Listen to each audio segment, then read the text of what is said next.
Israel, after 40 years of wilderness wandering, was instructed to go to the promised land of Canaan that would be their homeland. The problem? 7 other nations occupied it. In a recent podcast, we observed God's solution was to lead Israel in wiping out those 7 nations. As Christians, how can we, in good conscience, justify such actions? Actually, we don't have to stand behind such actions because the facts of this account entirely change its meaning.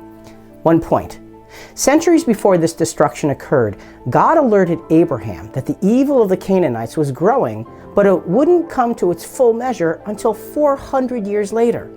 God is here telling us that He's not arbitrary in His wrath and only releases His anger when needed. Also, God knows that, given time, sin slowly and methodically peels away all righteousness from those who've rejected Him. Click the link in the description to hear our recent podcast episode, Is God's Wrath Stronger Than His Love? Part 1.